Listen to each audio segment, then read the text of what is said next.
Good morning, everybody, and happy Sunday. Sorry I'm a couple minutes late. I was up watching the Bucks. The Milwaukee Bucks are in the finals. First time since 1974. I've been a season ticket holder to the Milwaukee Bucks for 24 years, and I never thought that I would see them go back to the finals. And now they're there, and my guess is this isn't going to be the last time that they're going to be there over the next couple of years. So for those of you not from the States, I apologize, but it's July 4th, so we have to talk about the United States of America on our Sunday, our big picture day. So this great country is celebrating its independence. July 4th marks our independence from Great Britain after the Revolutionary War. Unbelievable that we won that war. Great Britain was the greatest world power the world had seen for 1,000 years, and they'd been a tremendous world power for hundreds of years. Their empire spread from Hong Kong to India to Australia, and this country full of people seeking refuge from religious persecution and really from debtors' prisons. Those were really the two main settlers initially into this country. Decided that they wanted independence and somehow managed to win the war. We had a whole series of debates as we started this great country. We originally started out with a code, the Articles of Confederation. We didn't start out with a constitution. We tried a set of laws that didn't even make it 10 years. Then we went to the Constitution. There was large debates about whether or not to ratify the Constitution. The small states were very suspicious about being dominated by the big states, specifically New York and Virginia. So then Madison came up with the Great Compromise, which was that there would be 2 senators from each state, no matter the size of the state, and every law had to be passed by both the House and the Senate and then signed by the president. That was called the Great Compromise, and it's one of the most amazing things that's happened because it balanced the country out for hundreds of years and what's led us to make it to this far. It still took a while for the Constitution to get ratified, but it did finally get ratified. And one of the biggest debates was, what are we going to do about the banking system? What are we going to do about the debt from the Revolutionary War?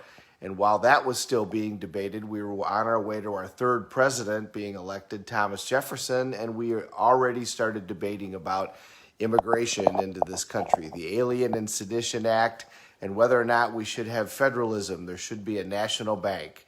So when somebody says, this country only recently is debating about immigration, that's a pile of crap. We started debating immigration back when the 3rd president was around. We debate everything in this great country.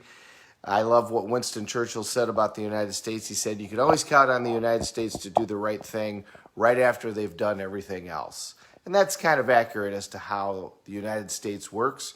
If you travel internationally, you can always tell the United States because we're the ones telling you how great we are. We're kind of like that kid in class that is the best looking and the smartest and the greatest athlete who constantly goes around and tells you, hey, I'm the best looking and the smartest and the greatest athlete. But at the end of the day, everybody in the world, where do they want to come? They want to come here. They want to come and visit the United States. They want to come live in the United States. We're the only country that debates building walls in order to keep people out. Everybody else is debating building walls in order to keep people in, whether it's China or it's Eastern Europe or it's Russia. We've never been very good at building walls to keep people out, but we have gone through long periods of time where we didn't allow any immigration.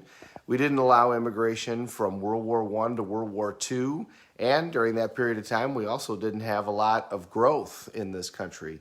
And then after World War II, we started allowing immigration for the Jewish communities who were totally disenfranchised, and then the Italians, and then the Chinese. But the first non-Protestant immigrants were the Irish, who started coming in the late 1860s, and after the first potato famine in Ireland, right after the Civil War that we fought over a terrible issue. Our Civil War went on for years, from 1860 to 1865. It was unbelievably bloody. And if you ever want to see just how bloody it is, go take a look at the monuments that show all of the different veterans from each of those wars and take a look at the number of names. The Civil War was ridiculously bloody. and we've learned a lot of lessons from that. We haven't gone back. We disagree on just about everything because we are so incredibly diverse. If you go to the streets of New York, it's a completely different experience than if you're in the bayou of Louisiana. And if you're in the heart of Texas, that's a whole different world than if you're in Las Vegas or Los Angeles or Seattle. Boston, Massachusetts couldn't be any further different from Miami, Florida. But we all believe in a couple of straight truths, and that's why we live here. We believe that everybody should be created equal. We debate what that means, but we believe it. And at the end of the day, we all want the same thing. And everybody that immigrates here wants the same thing. We want freedom. And what does freedom mean? Does it mean nothing more than nothing left to lose? We debate that too, but we all know that we don't want to get rid of it, and we know we want to have it. Some of us feel differently about different levels of the Constitution. Some of us like certain articles over than other articles. And some of us like different amendments over different amendments. But at the end of the day, we really don't want to be anywhere else. And if you travel around and you say that you're from America, the questions that you get go on and on and on. And it's just an honor. I love being part of this country. I love that I get to be part of the legal community in this country because the laws and the courts are where justice is decided and freedom is decided and what it means to be free and what each of those amendments means as we travel through is all decided in the court system. We're the check and balance on everybody, and we're the balance of power in this great country. You know, the whole idea of the courts saying that something was unconstitutional wasn't originally planned in the Constitution. That was something that happened later in a Supreme Court case called Marbury versus Madison. And when that case happened, that was what set up the tripartite balance of power in the United States so that we had a system where a government could declare an act of Congress and a law signed by the president unconstitutional, the ultimate checks and balance. If you study the history of this country, it is truly remarkable that we made it the way that we did and how such a small number of people put together this group of ideas and principles for us to live by, which is what a constitution is. It's a group of ideas and principles. A constitution does two things. It sets the structure of government and the relationship of that government to its people. And in doing that, it's a set of goals. It's a set of ideas. It is not a codified set of laws. And those laws evolve over time, and that's what the court system does. We in this country are blessed with so many opportunities.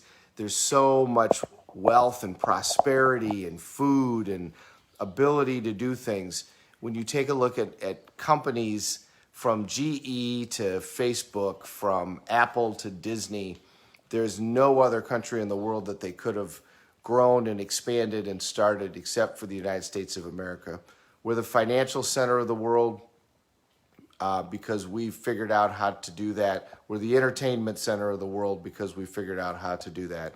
We have the greatest schools in the world. The rest of the world, the wealthy, when they want to send their kids to schools, there's only a couple in other countries that they might go to. They might go to Oxford. They might go to the London School of Economics. But other than that, they're coming to the United States, and they're going to Yale and Harvard and Stanford and Princeton. They have a myriad of schools to choose from when they come here. This is a place where everybody wants to be because this is a place where everyone is free. And we all know that we're always going to protect that. Bless America. Here we are today to celebrate the 4th, and how do we do it? We grill flesh, we drink beer, and we blow shit up because we're Americans. My challenge to you today, or my thought, or my hope, is that read some piece of history that you didn't know about this great country. Just pull something up on Wikipedia. Oh my God, for God's sakes, because who knows if it's right. But pull something up and take a look at something you didn't know. Take a look at some statistics from the Revolutionary War. Take a look at the War of 1812. Figure out about the 4th presidential election and what they were debating. Or take a look at the 3rd that I just talked about, where they were debating the Alien and Sedition Act. Take a look at Ellis Island. Look at the statistics coming out of that place. How many people how many people came to Ellis Island and how many people were actually let into the country. And then how many people in the country now are direct descendants from Ellis Island. That's a good one to go take a look at because it's an amazing place to visit.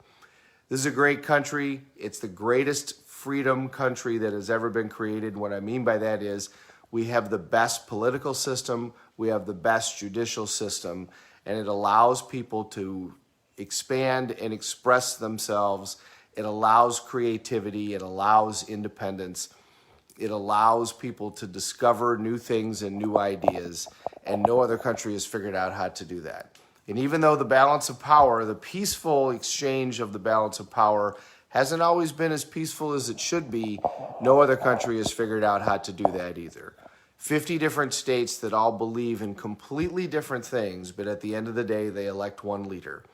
And while the debates over that leader are fierce, and while even in this last election we had a little bit of an uprising with regards to that, it was still an exchange in power that didn't end up in war, and that is what makes this country different than everybody else. Nobody else can figure out how to do that. We're the only ones that have been able to do that.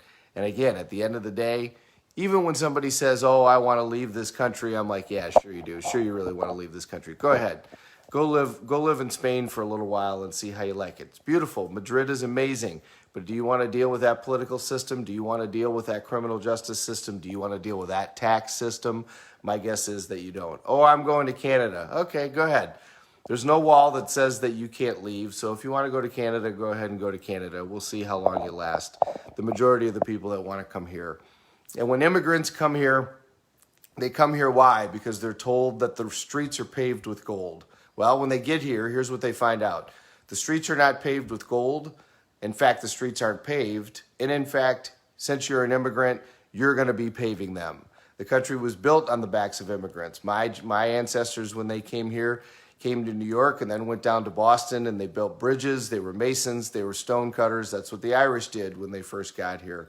My other ancestors that were German, they came over much later, 80 years later, and they settled up in Wisconsin, and they were, of course, farmers, just like everybody else, and then became mechanics, and then worked their way up from there. But why do immigrants come? Because wherever they come from here is tons better, and it is the land of opportunity. The country is built on the back of the first generation, but then the next generation goes to school, and the next generation goes to school even more. And so while the first person might be a janitor working in a factory, then that person has a son who ends up on Shark Tank and a billionaire. And that's exactly the story of Bob Reykjavik, I forget his last name, that's on Shark Tank. And that's what makes this country so amazing, is that somebody can come here and not know the language, not have any money, but yet be able to make a great living, and then their children are able to go do incredible things. We're the only country that has that ability. Enjoy our country today. Learn something new that you don't know. Find out some fact that you haven't thought of. And if you can't figure out anything that you want to go study Ellis Island. Take a look at that section of time in our country. It's incredibly interesting. Have a great day. We're blessed to live here. Thanks for watching. We're all in this together. Let's take care of each other.